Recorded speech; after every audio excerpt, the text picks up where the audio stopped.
Cuando te detienes a observar lo que sucede en tu interior, descubres que el cuerpo habla antes que cualquier pensamiento. Sientes esa pesadez en el pecho que no puedes explicar. Una niebla persistente que se instala tras tus ojos cada mañana incluso antes de abrirlos. Tus hombros cargan con un peso que no tiene nada que ver con el esfuerzo físico. Es el tipo de sensación que surge cuando algo fundamental ha cambiado en la arquitectura de tu mundo interior, cuando los sistemas que has construido para navegar por la vida han empezado a fallarte silenciosamente y no estás del todo seguro de cuándo empezó el deterioro ni por qué no te diste cuenta antes. Lo interesante es que la mayoría de nosotros no nos damos cuenta de cuándo comenzó este proceso. Atribuimos el agotamiento al trabajo, la irritabilidad a las circunstancias, el entumecimiento al estrés. Usamos estas palabras como si explicaran algo, como si nombrar el síntoma resolviera la fractura subyacente. Pero detrás de estas explicaciones convenientes reside algo más esencial, algo que ha estado intentando captar tu atención en cada cefalea tensional, cada noche de insomnio, cada momento en que te has mirado al espejo y has visto a un extraño devolviéndote la mirada. En una conversación íntima, diría que lo que experimentas no es una falta de voluntad ni un defecto de carácter que necesite corrección. Es tu psique intentando comunicarse en el único idioma que tiene cuando las palabras han sido insuficientes, cuando has ignorado sus señales tantas veces que debe hablar a través del cuerpo, a través de una fatiga que el sueño no cura, a través de una monotonía emocional que el entretenimiento no puede superar, a través de una inquietud que la actividad no puede calmar. Cuando uno experimenta esta particular cualidad de desconexión consigo mismo, es natural que surja la confusión. Porque la cultura te dice que la salud mental se trata de pensar positivamente, de diarios de gratitud y aplicaciones de meditación, de corregir tus pensamientos como si fueran simples fallos en un software que por lo demás funciona. Pero lo que he presenciado en miles de conversaciones es que el dolor emocional rara vez responde a estas intervenciones superficiales cuando las raíces son más profundas. Puedes practicar la gratitud mientras tu cuerpo carga con traumas. Puedes meditar mientras evitas los sentimientos que más necesitan tu atención. Puedes pensar positivamente mientras tus decisiones de vida traicionan sistemáticamente tus necesidades reales. Esto no habla de debilidad, habla de ser humano en un mundo que te ha enseñado desde la infancia a priorizar la función sobre el sentimiento, la productividad sobre la presencia, la imagen sobre la autenticidad. Aprendiste, quizás incluso antes de poder identificar lo que estabas aprendiendo, que ciertas emociones eran inaceptables, que la vulnerabilidad invitaba al rechazo, que tu valor no residía en tu ser, sino en tu hacer, en tus logros, en tu capacidad de satisfacer las necesidades de los demás mientras sofocaba silenciosamente las tuyas. Mucha gente no se da cuenta de que lo que se siente como depresión o ansiedad a veces es la negativa de la psique a seguir colaborando con una vida que no cumple con sus verdaderas exigencias. El cuerpo se cansa de fingir, el sistema emocional se rebela contra el rendimiento constante. Y lo que emerge no es una patología que requiera solo medicación, aunque la medicación sin duda tiene su lugar, sino una profunda invitación a examinar cómo has estado viviendo, qué has estado evitando, qué partes de ti mismo has exiliado para ser aceptable, digno de ser amado, exitoso según estándares que nunca fueron realmente tuyos. Cuando habitas este estado durante suficiente tiempo, ciertos patrones se hacen visibles. Te despiertas sin energía a pesar de dormir lo suficiente, porque el agotamiento no es físico, sino existencial. Navegas sin parar por las noticias que te adormecen, sin nutrirte, porque la quietud significaría enfrentar aquello de lo que has estado huyendo. Dices que sí, cuando en realidad quieres decir que no. Aceptas tratos que no respetas, permaneces en situaciones que te agotan, porque el miedo a la interrupción parece más peligroso que la lenta erosión del yo. Te justificas compulsivamente, como si tus necesidades requirieran justificación, como si desear algo diferente fuera un delito que exigiera una defensa elaborada. Quizás notes que el placer se ha vuelto difícil de alcanzar. La comida pierde su sabor, la música que antes te conmovía pasa sin resonancia, las conversaciones se sienten performativas, incluso con personas en las que supuestamente confías. El sexo se vuelve mecánico o desaparece por completo. La risa suena forzada. Cuando llega, esto no es entumecimiento en el sentido de no sentir nada, sino sentirlo todo con tal intensidad que tu sistema ha instalado capas de aislamiento para posibilitar el funcionamiento diario. Pero al protegerte del dolor, también te ha aislado de la alegría, del deseo, de todo el espectro de la experiencia humana. Llega un punto en el que te das cuenta de que has estado viviendo provisionalmente, como si tu vida real estuviera programada para comenzar una vez que se cumplieran ciertas condiciones. Una vez que terminas este proyecto, bajas este peso, encuentras a esta persona, logras esta meta. Has pospuesto tu propia existencia tratando el presente como algo que soportar en lugar de habitar. Y el devastador reconocimiento es que han pasado años en esta especie de espera, años que no puedes recuperar, años durante los cuales estabas presente en cuerpo, pero ausente en espíritu, haciendo movimientos mientras tu vida real esperaba pacientemente a que aparecieras. Aquí es donde se revela algo esencial. Los cambios de estilo de vida que realmente importan en la sanación emocional no consisten en añadir rutinas matutinas ni en eliminar el azúcar, aunque puedan ser parte de ello. Se trata de cambiar radicalmente tu relación contigo mismo, con el tiempo, con el deseo, con el descanso, con la soledad, con el placer, con los límites, con la pregunta ¿de qué quieres realmente cuando dejas de hacer lo que crees que deberías desear? Lo interesante es que la cultura presenta los cambios de estilo de vida como estrategias de optimización, formas de ser más productivo, más atractivo, más exitoso, pero cuando hablamos de sanación emocional, el cambio de estilo de vida significa casi lo contrario. Significa aprender a ser menos productivo cuando la productividad se ha convertido en evasión. Significa priorizar el descanso en un mundo que glorifica el agotamiento. Significa rechazar oportunidades que no contribuyen a tu vida real. Significa elegir la incomodidad en beneficio de la autenticidad en lugar de la comodidad en beneficio de la pretensión. Cuando alguien vive así, desconectado de su propia realidad emocional, representando una versión de sí mismo para un público que quizá ya no exista, lo que pierde no es solo la felicidad en un sentido abstracto, pierde el contacto con su intuición, esa brújula interna que sabe antes de que la mente racional articule. Pierde el acceso al deseo, no solo al deseo sexual, sino a la capacidad más amplia de querer, de avanzar hacia lo que le llama, de seguir la curiosidad sin monetizarla ni justificarla inmediatamente. Pierde la capacidad de descansar auténticamente, porque el descanso requiere la confianza de que no tiene que ganarse la vida haciendo constantemente. Las raíces psicológicas de esta desconexión casi siempre se remontan a patrones relacionales tempranos. Quizás creciste en un entorno donde tus estados emocionales eran inconvenientes, donde la tristeza era debilidad, la ira era inaceptable y el miedo era vergonzoso. Aprendiste a leer el ambiente antes de leerte a ti mismo, a gestionar las emociones de los demás antes de reconocer las tuyas. Tu valor se volvió condicional a tu capacidad de ser accesible, agradable y poco exigente. Y en algún momento de ese aprendizaje, internalizaste la creencia de que tus necesidades eran una carga, que pedir lo que querías era egoísta, que tu valor inherente requería una prueba constante. O quizás experimentaste una pérdida o un abandono a una edad en la que tu psique en desarrollo no podía procesarlo adecuadamente. Alguien se fue, alguien murió, alguien te traicionó, y la historia que construiste no se centraba en sus limitaciones, sino en tus deficiencias. Si de alguna manera fueras mejor, más perfecto, menos necesitado, se habrían quedado.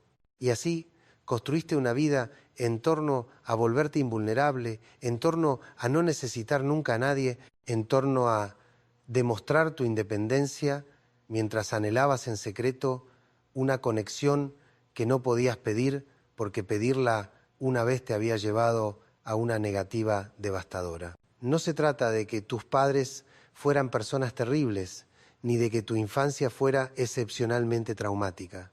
Se trata de la inevitable imperfección de todas las relaciones humanas, de cómo incluso los cuidadores bien intencionados transmiten su propio dolor no resuelto, de la realidad de que todos llevamos heridas que moldean nuestra forma de vivir hasta que decidimos examinarlas con honestidad en lugar de recrearlas inconscientemente. Cuando llevas estos patrones a la edad adulta, se manifiestan en elecciones de estilo de vida que parecen preferencias, pero en realidad son compulsión.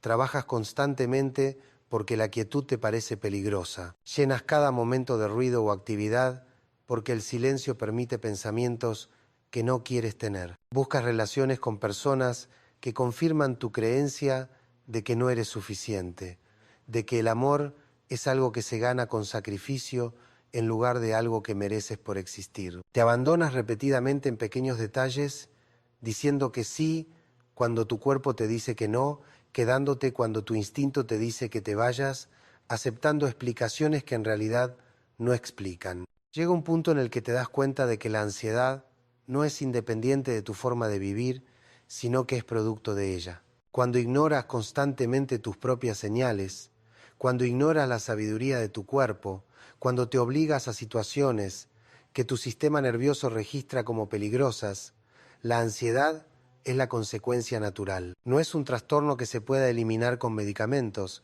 aunque, de nuevo, la medicación puede ser un apoyo útil. Es información sobre la brecha entre tu forma de vivir y lo que tu sistema realmente necesita.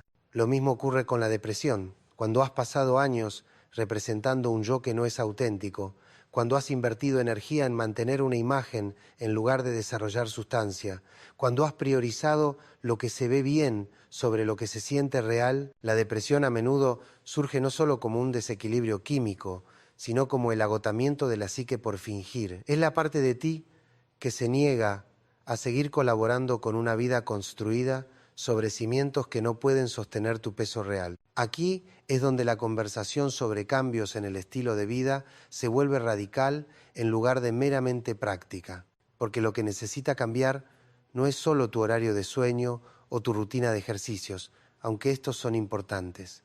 Lo que necesita cambiar es tu orientación fundamental hacia tu propia vida.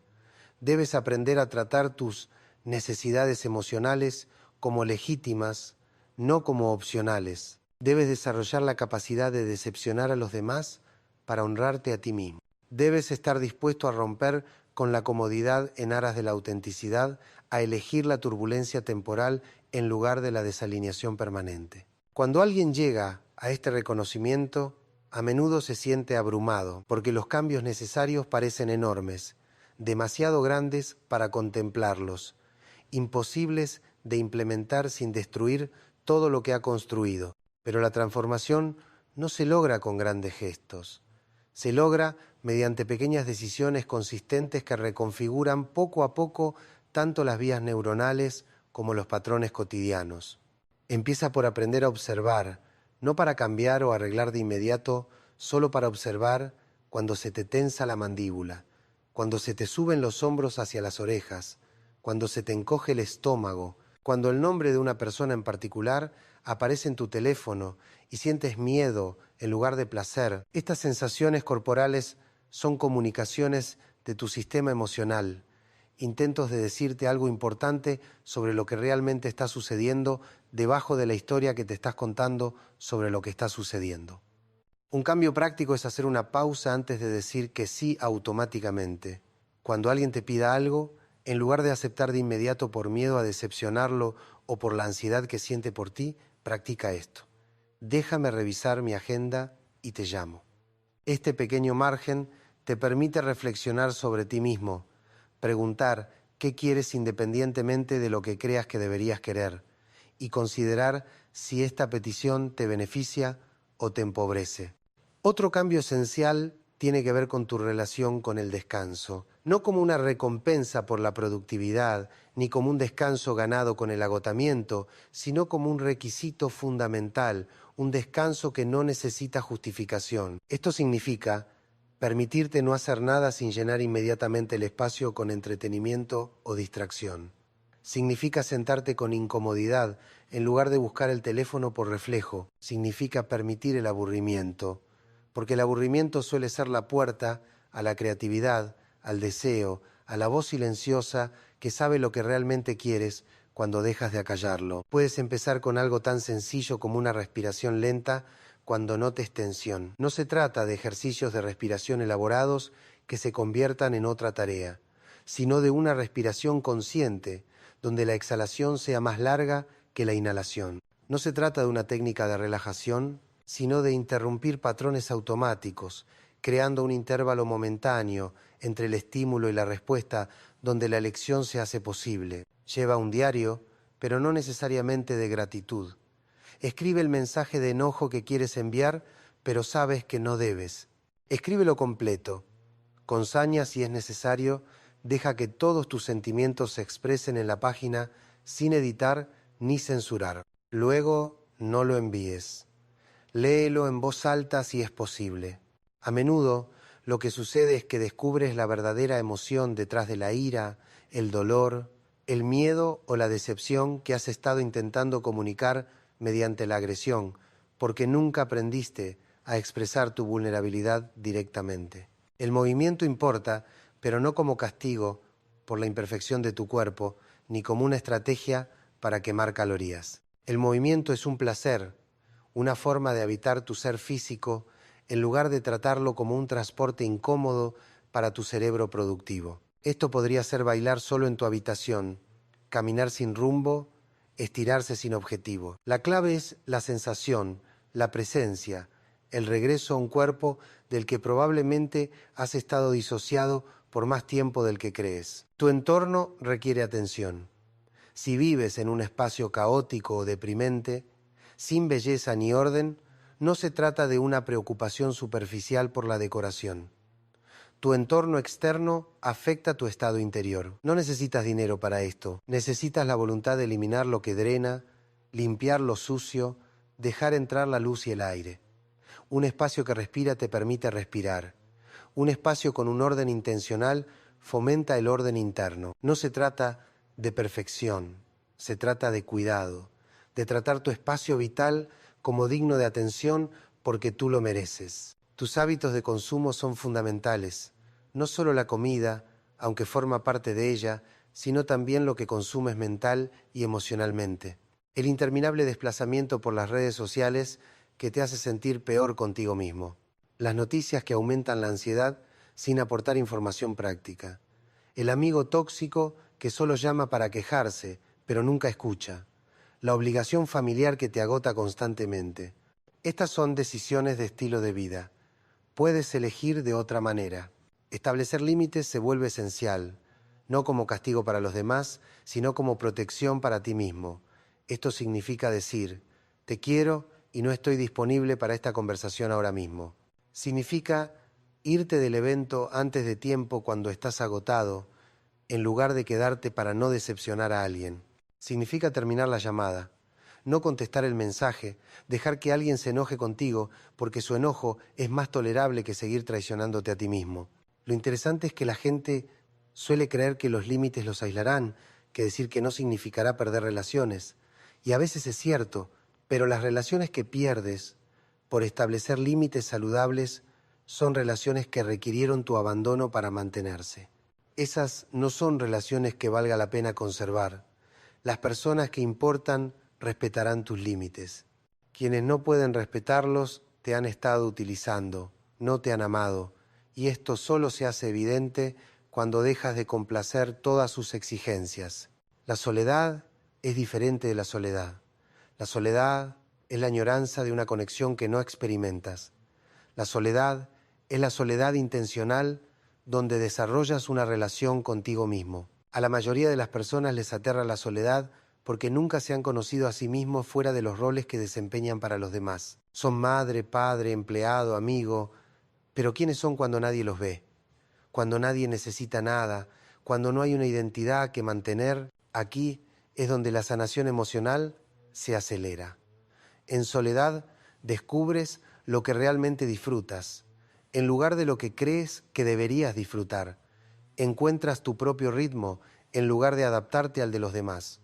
Escuchas la voz serena de la intuición que ha estado intentando llegar a ti a través del ruido.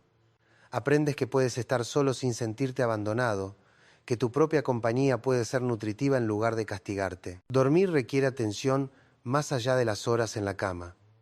Se trata de lo que haces en las horas previas a dormir.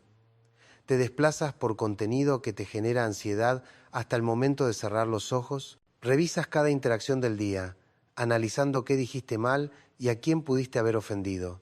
Planeas la actuación del día, ensayando cómo serás diferente, mejor, más aceptable. Estos patrones mentales impiden que el sistema nervioso se descontrole. Te mantienen en estado de respuesta a amenazas cuando deberías estar buscando el descanso. Crea una transición. Una hora antes de dormir, algo cambia. Las luces se atenúan, las pantallas se apagan. Quizás un baño, un libro, estiramientos suaves. No intenta forzar el sueño, sino crear las condiciones para que sea posible. Le estás comunicando a tu sistema nervioso que el día ha terminado, que la actuación ha terminado, que puedes liberar la vigilancia. La nutrición importa, pero probablemente no de la forma en que la cultura de la dieta te ha enseñado. No se trata de restringir, controlar ni alcanzar un ideal estético. Se trata de observar cómo los diferentes alimentos afectan tu estado mental. ¿El azúcar te deja decaído e irritable? ¿La cafeína aumenta la ansiedad? ¿Te saltas comidas y luego te preguntas ¿por qué estás emocionalmente volátil? La comida es combustible e información. ¿Cuándo comes importa? ¿Cómo comes importa? Comer distraído o prestando atención al sabor, la textura y la saciedad crea diferentes respuestas fisiológicas. Pero más importante que lo que comes es abordar tu relación con la comida. Comes por emociones, restringes para controlar, la comida es una recompensa o un castigo. Estos patrones revelan algo sobre cómo te relacionas con el placer, el deseo y el autocuidado. No puedes separar la salud emocional de cómo nutres el cuerpo que alberga tus emociones. Las sustancias merecen un análisis honesto. El alcohol, la marihuana, los medicamentos recetados, cualquier cosa que uses para controlar tus estados emocionales. No hay nada intrínsecamente malo en ninguna de ellas, pero cuando se convierten en tu principal mecanismo de afrontamiento, cuando no puedes relajarte sin ellas, cuando las necesitas para socializar, dormir o sentirte bien, esto indica que no has desarrollado la capacidad interna de regulación. La sustancia realiza una función que tu sistema nervioso debería poder realizar, y depender de ella te impide desarrollar esa capacidad. Esto no significa que debas dejar de consumir necesariamente, aunque para algunas personas es el camino necesario. Significa que debes ser honesto sobre si tu consumo es recreativo o medicinal, pero no reconocido, si estás potenciando la experiencia o evitándola, si estás eligiendo conscientemente o actuando por compulsión. Tus relaciones requieren un análisis profundo. ¿Quién en tu vida te hace sentir peor constantemente? ¿Quién te quita sin corresponder? ¿Quién viola los límites que has establecido claramente? ¿Quién menosprecia tu experiencia o te hace sentir mal por tus sentimientos? Estas personas no apoyan tu salud mental independientemente de su rol oficial en tu vida. El título familiar no otorga acceso ilimitado. La historia no garantiza una conexión futura. Puedes amar a alguien a distancia. Puedes lamentar lo que una relación no es mientras aceptas lo que realmente es. Igualmente importante es observar quién te hace sentir más tú mismo. ¿Con quién puedes ser honesto? ¿Qué presencia te permite respirar? ¿Quién observa tu lucha sin intentar arreglarte? ¿Quién celebra tu crecimiento sin envidia? Estas son las relaciones que debes priorizar, nutrir y proteger. La calidad importa infinitamente más que la cantidad. Una conexión auténtica nutre más que 100 interacciones superficiales. Llega un punto en el que debes abordar tu relación con el trabajo. Si el trabajo lo consume todo, Si tu identidad se construye enteramente a través de los logros profesionales, si no puedes descansar sin culpa porque sientes que descansar es una oportunidad desperdiciada, tu trabajo no es solo un trabajo, es una estrategia de evasión. ¿Qué estás evitando con tu constante ajetreo? ¿Qué surgiría si te detuvieras lo suficiente para sentir? Esto podría significar establecer límites reales en cuanto a las horas de trabajo. Podría significar rechazar proyectos que no contribuyen a tu desarrollo. Podría significar aceptar que no puedes avanzar en tu carrera al ritmo que imaginabas y al mismo tiempo mantener tu salud mental y priorizar la salud sobre los logros. Esto es aterrador en una cultura que equipara la productividad con el valor. Pero tu valor no se genera a través de tu trabajo. Tu valor es inherente, existe independientemente del resultado, y recordarlo es fundamental para sanar. El tiempo en la naturaleza, incluso una exposición breve, altera considerablemente los estados emocionales. Esto no es místico, sino fisiológico. La luz natural regula los ritmos circadianos. Los espacios verdes reducen el cortisol. El aire fresco literalmente cambia la química cerebral. Si vives en una ciudad, esto podría ser un parque. Podría ser un árbol bajo el que te sientas. Podría ser mantener plantas en tu espacio vital. La clave está en el contacto con sistemas vivos que no requieren tu control, que existen en ritmos más antiguos y sabios que tu ansiedad. La expresión creativa importa incluso si no eres creativo según la definición cultural. La creatividad no se trata de crear arte para exhibir, sino de exteriorizar lo interno. Esto podría ser cocinar, la jardinería, organizar objetos, tararear mientras trabajas. Es cualquier cosa que te permita fluir, que te absorba tan completamente que la voz autocrítica se acalle, que cree algo que antes no existía. La depresión, a menudo, implica el colapso de las posibilidades, la sensación de que nada puede cambiar.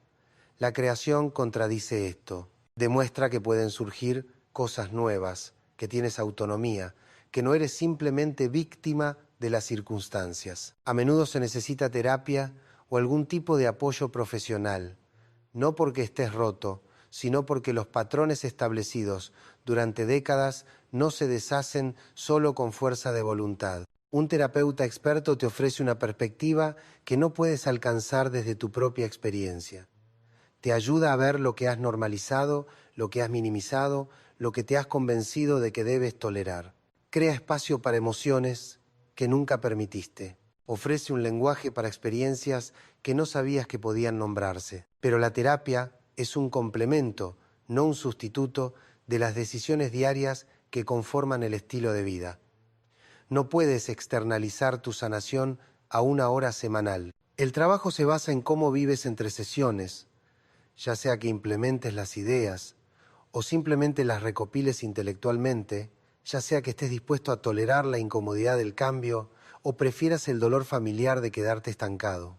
Elegir tu propia paz no es egoísmo, es responsabilidad emocional. No puedes sanar si priorizas constantemente la comodidad de los demás sobre tu propio bienestar. Esto no significa volverse insensible ni cruel. Significa comprender que no puedes dar de una reserva vacía, que decir que sí cuando en realidad quieres decir que no genera resentimiento, que las relaciones sostenibles requieren dos personas que se mantengan a sí mismas en lugar de que una se sacrifique sin cesar por la otra. Poner un límite no es crueldad, es claridad. Cuando dices, no estoy disponible para esto, estás dando información. La otra persona podría estar decepcionada, enojada o intentar hacerte sentir culpable para que cambies tu respuesta. Sus sentimientos son válidos y no es tu responsabilidad gestionarlos. Puedes preocuparte por la decepción de alguien sin cambiar tus límites. Puedes comprender su enojo sin asimilarlo como evidencia de tu error. Habrá gente que te tache de egoísta cuando empieces a honrarte. Suelen ser personas que se beneficiaron de tu autoabandono. Su acusación no es una evaluación objetiva, sino una objeción a perder su ventaja. No necesitas defenderte. No necesitas demostrar que tus decisiones son legítimas. Simplemente mantén tu límite y permítele sentir lo que quieran al respecto. Esta transformación no ocurre de la noche a la mañana. Habrá días en que regreses a viejos patrones, en que digas que sí por costumbre, en que te abandones para mantener la paz. Esto no es un fracaso. Así es como ocurre realmente el cambio, no linealmente, sino mediante ciclos de expansión y contracción, 2 pasos adelante y 1 atrás, una reestructuración gradual de las vías neuronales profundamente arraigadas. Sé paciente contigo mismo de maneras que probablemente no lo hayas sido antes. No esperarías que alguien que aprende un idioma logre la fluidez de inmediato. Estás aprendiendo el lenguaje de tu propia realidad emocional después de años de represión y evasión. Estás desarrollando una capacidad que no desarrollaste en la infancia.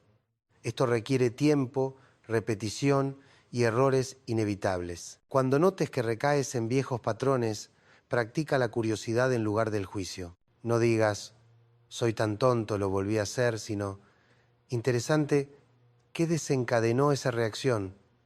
¿Qué sentía justo antes? ¿Qué necesidad intentaba satisfacer con ese comportamiento? Esta actitud investigativa crea espacio para el aprendizaje en lugar de una espiral de vergüenza que solo te hace sentir peor. Sabrás que algo está cambiando cuando tu relación con el silencio cambie. El silencio deja de ser amenazante y empieza a ser reparador. Puedes sentarte contigo mismo sin buscar distracciones inmediatas. Tus propios pensamientos se vuelven interesantes en lugar de insoportables. Esto puede llevar meses o años, pero es uno de los indicadores más fiables de que estás desarrollando estabilidad interna. Tu relación con el conflicto se transforma. Donde antes evitabas cualquier desacuerdo, con un enorme coste para ti, ahora eres capaz de tolerar el descontento ajeno sin desmoronarte. Puedes expresar tu punto de vista incluso cuando alguien discrepa. Puedes dejar que la tensión exista sin apresurarte a resolverla mediante tu propia capitulación.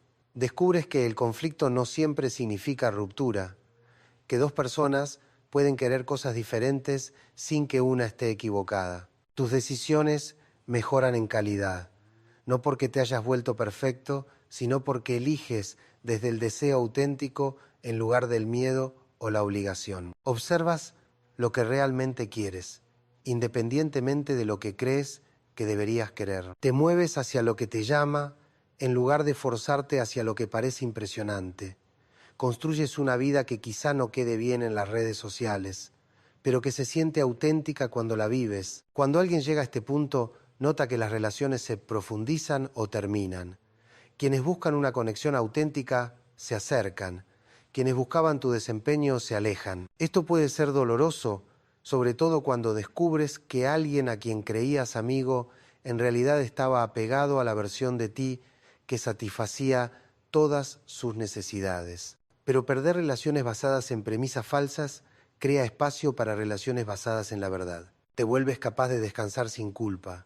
El descanso deja de ser algo que te ganas con el agotamiento y se convierte en algo que integras con regularidad, porque entiendes que es una necesidad, no un lujo. Puedes pasar un día sin hacer nada, sin sentir que pierdes el tiempo ni te quedas atrás.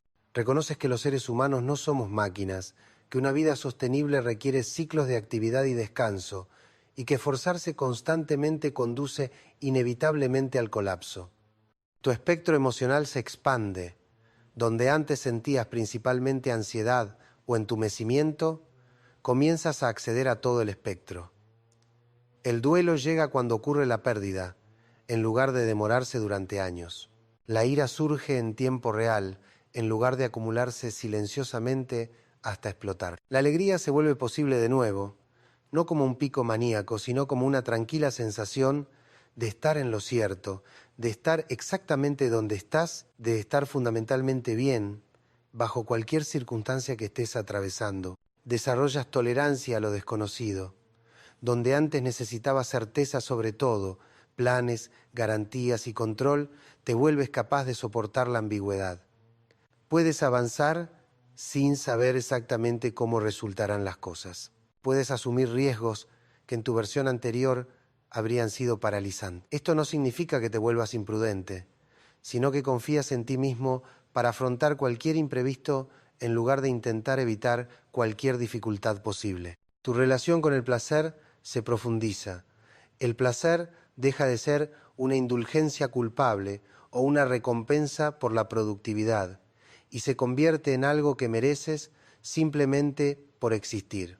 Puedes disfrutar de una comida tranquilamente, puedes escuchar música sin hacer nada más al mismo tiempo.